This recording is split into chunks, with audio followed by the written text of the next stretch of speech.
Hi, this is Danny Doyle, and you probably know this by now, but I'm a huge fan of Fire Emblem. What I don't talk about as often is I'm also a fan of Dungeons & Dragons. Although you probably could have guessed that from the fact that I am a nerd on the internet. So when a representative from the indie dev team Cold Sap Games reached out to me with an opportunity to try their brand new game that basically combined those two passions of mine, I had to say yes. So this video is a summary of my initial impressions of the extended demo of upcoming SRPG Years of Division. For transparency's sake, this is not sponsored content, but I did get early access to the demo. Although at the time this video goes up, the demo will be available to the public.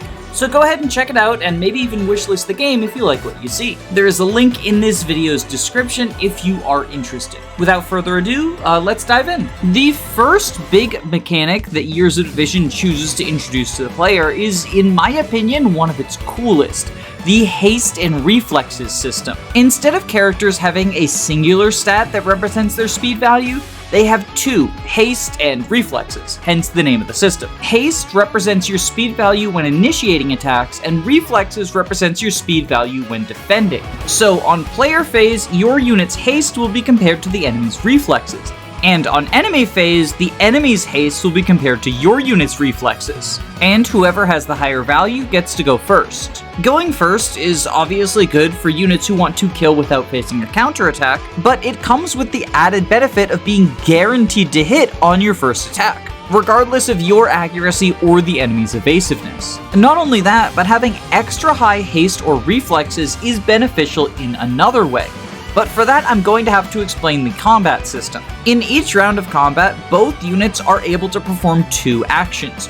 Usually it goes attack, counterattack, attack, counterattack. But if you outspeed your opponent by 5 or more, you will get to land both of your attacks before they have a chance to counter. But outspeeding the enemy is also important even if you don't have the ability to counterattack them. For example, if an archer is getting attacked at 1 range or a melee unit is getting attacked at 2 range. In these instances, instead of spending your action on countering, you will take cover, which reduces the enemy's hit rate by 10. It's obviously less impactful than getting to counterattack them, but it means that you never feel like you have a wasted action, and highlights the importance of being able to first strike for perfect accuracy. The system probably sounds a little bit complicated, but I assure you it's surprisingly intuitive, and leads to some really neat unit build potentials. For example, the sword girl that you get in Chapter 1, Anna, already has a pretty good head start in reflexes, so I decided to heavily invest in her reflexes as well as her attack power, basically neglecting the haste stat overall. As a result, she performed a little bit worse on player phase, but on enemy phase, she could double attack the opponents before they had a chance to land a single strike. And combine that with her massive damage output, she was suddenly able to delete hordes of enemies without taking any damage. In contrast, her brother was an archer, and so I decided to invest in his haste stat since he's not going to be countering enemies on enemy phase anyway. In contrast to these more extreme units, for my primary tank, I invested in both haste and reflexes so he would be able to attack efficiently on player phase, but also could take a lot of hits and potentially kill people before hits on enemy phase. And I guess since I'm talking about investing in both haste and reflexes, I should talk about how leveling up works in Years of Division, because it's different than in Fire Emblem, which I'm using as a reference point just because I assume my audience is familiar with FE. Rather than units gaining random stats based on growth rates as they would in Fire Emblem or some other RPG series, in Years of Division, on a unit's level up, you get to choose what stats they gain. There are 3 primary attributes: power, speed, and insight, and each of these 3 attributes have 4 sub-attributes. Power has might, which affects your damage output, potency, which affects the power of your spells, prowess, which lets you get critical hits more often, and constitution, which increases your max HP. Speed has dexterity, which also affects the damage with your weapons, haste, which is your speed on player phase, reflexes, which is your speed on enemy phase, and evasion, which is how likely you are to dodge attacks. And insight has accuracy, which is your chance to land attacks, channeling, which is the amount of mana that you have, Defense, which is your physical defense, and Resolve, which is your magical defense. Depending on what the character specializes in, you'll get a certain number of points to assign to each tree. It's not going to be even. For example, mages are generally going to get more in insight than the other two trees, but the point distribution will lean towards that character's strengths. There is still a small element of randomness because on each level up, you will randomly get assigned an extra point to either power, speed, or insight. Honestly, I think this is the perfect amount of randomness though, because it still feels like you have a lot of control over your character's build, but the whims of fate get to nudge the scales just a little bit. I do want to focus on a couple of stats that I went over and clarify what I meant by it. First off is might and dexterity. While both might and dexterity affect your damage output, they affect it differently depending on the unit and the weapon it's using. Weapons will have a rating on how much they are affected by your might and dexterity, as well as your prowess if they have a magical element to them. The easiest comparison that comes to mind for me is weapon scaling in Dark Souls, where you usually want to only invest in one of the two attributes because it's the more impactful one of the two. For example, I put most of the points into dexterity for my sword fighter, but my axe unit I generally invested in might instead. The other skill I want to talk about is prowess, because it affects how often you can land critical hits. But it doesn't work by increasing your critical hit chance as you might expect in other RPGs. Instead, each unit has a critical hit meter, and every time they land an attack, they will fill up a percentage of that meter depending on their prowess score. Once the meter reaches 100, the next attack that they land is a guaranteed critical hit. This removes the BS random element and allows you to instead plan your crits in order to take out high value targets. I wasn't particularly good at making use of this mechanic. In fact, I often found myself just short of being able to leverage critical hits on the correct attack, but I think that's a failure on my part. I just didn't plan ahead enough. In the hands of a more skilled tactician, you could very easily turn critical hits against your foes at the opportune timing in order to delete bosses or powerful lieutenants.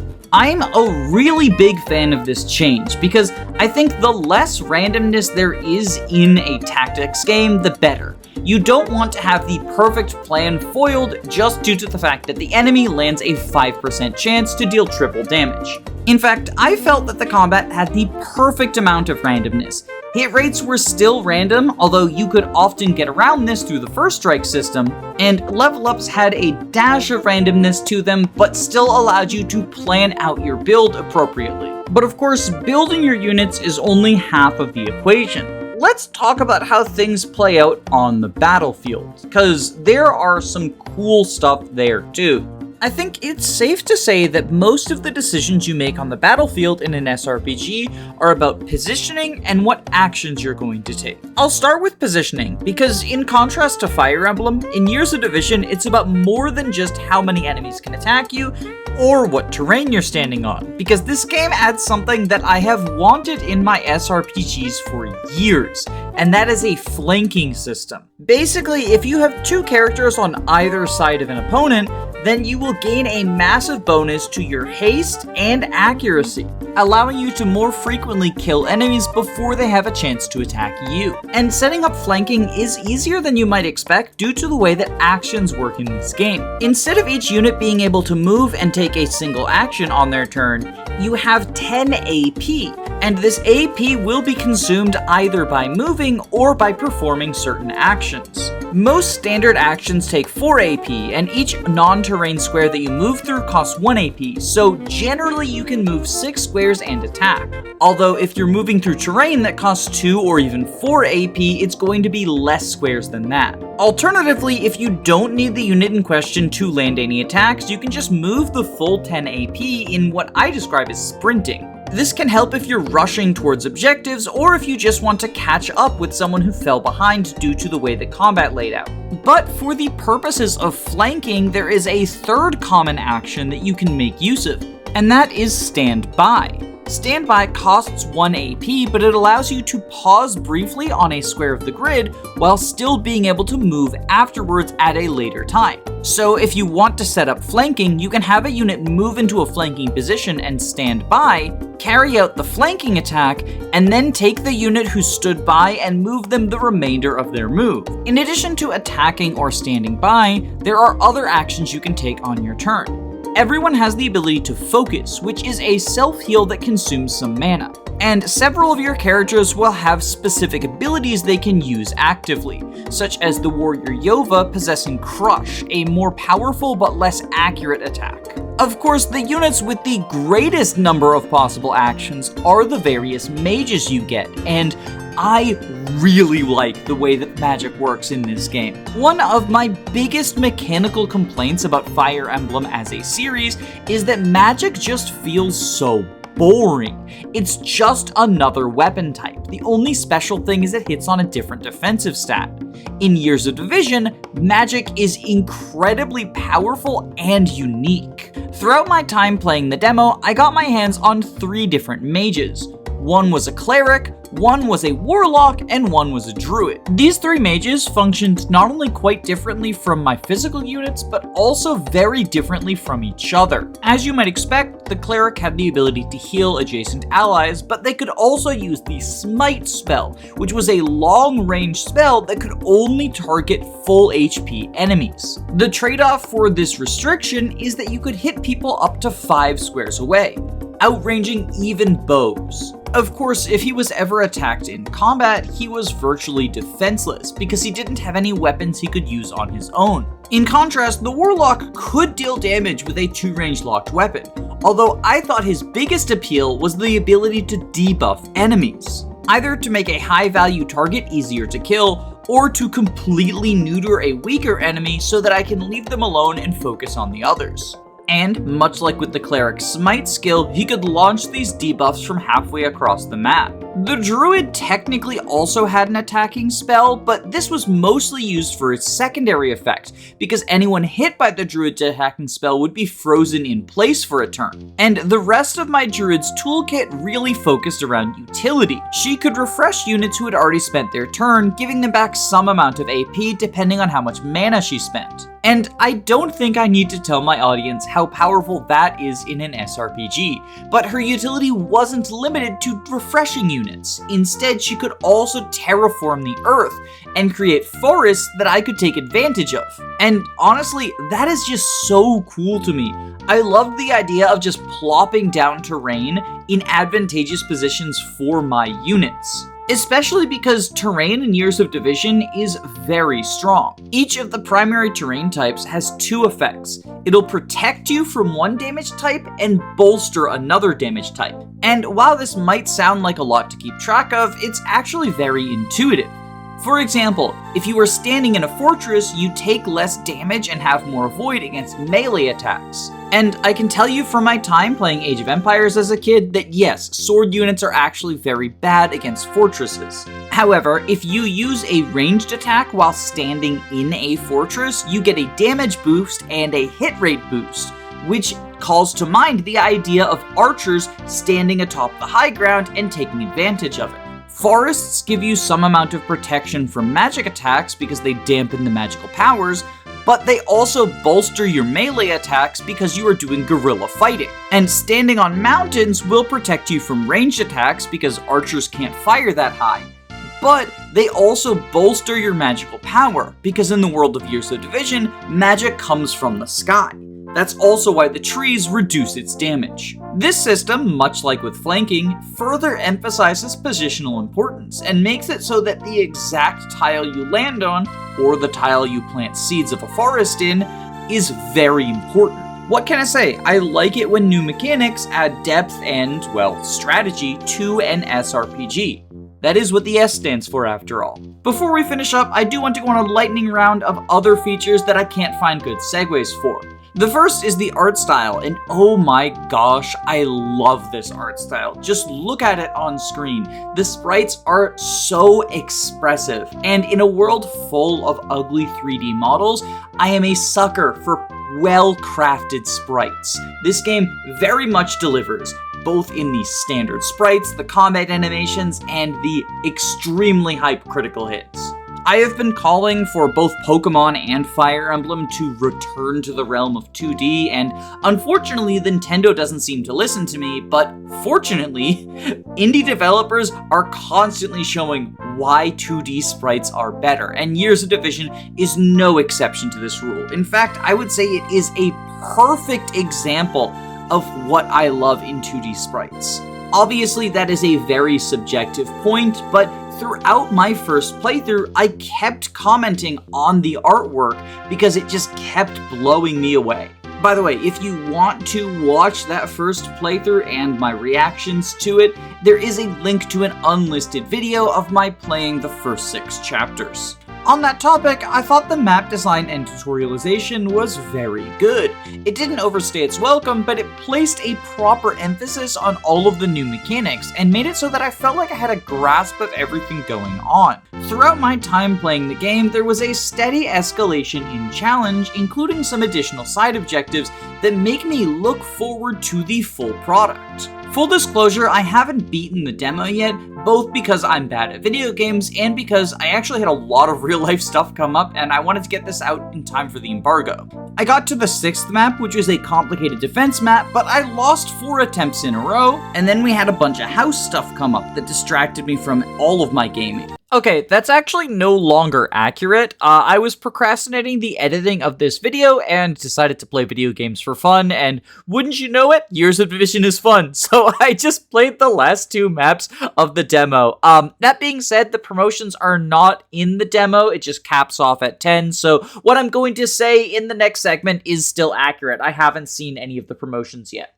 But, I guess you can take the fact that the game distracted me from the work I'm supposed to do as a ringing endorsement of how much I genuinely enjoy it. Because of this, I didn't reach any of the character promotions, but from looking at the information I was given, they are branched promotions, which allow you to choose from 3 different promoted classes, each of which will have different specializations, either in weapons or even adding magic types to physical units. To my mind, this combines really well with the level up system to create an incredibly replayable campaign. And that's good because I'm going to want to replay the campaign to unlock all of the bond conversations. The bond system is very similar to the support system that you might be familiar with. Basically, characters fighting alongside each other get closer to each other and they can give each other bonuses based on their personality type. This allows you to combine a gameplay benefit with a story benefit because you get conversations between the pairs you've linked up, giving further depth to the characters and the world. If I did have to offer some constructive criticism, I found that checking enemy ranges was a little bit clunky. You can turn on and off individual enemy ranges, but highlight an enemy doesn't show their range, so you do have to turn off all of the other enemies if you just want to check one of them. Still, this is an incredibly minor nitpick in the sea of praise for a game this unique and engaging. And don't take my word for it, because my cat endorses this game. No, I'm not joking. I thought I uncovered a bug in the menu where it kept scrolling up, but actually, as it turns out, my controller was on the ground and my cat was hitting the control stick, which I take as a ringing endorsement that even she wanted to play Years of Division. And I ask you, dear viewer, who are you to disagree with that? I've made it clear on screen that my cat is an expert pro gamer and only plays the most sophisticated of games. So if you want to be on the same level as her, check out Years of Division. Like I said, there's a link to the demo below, and if you want to see my first-hand experience with the game, that is also linked down below. Today's comment code word is Axe Fighter. Make sure you include the word Axe Fighter in your comment so I know you made it to the end of the video. And if you only come here for Fire Emblem content, don't worry, I'm gonna have an Ileana video that comes out tomorrow. So make sure you hit that bell so that you don't miss discussion of the Hungry Girl. Regardless of what you choose to do, I hope you have a wonderful day. Stay safe, gamers.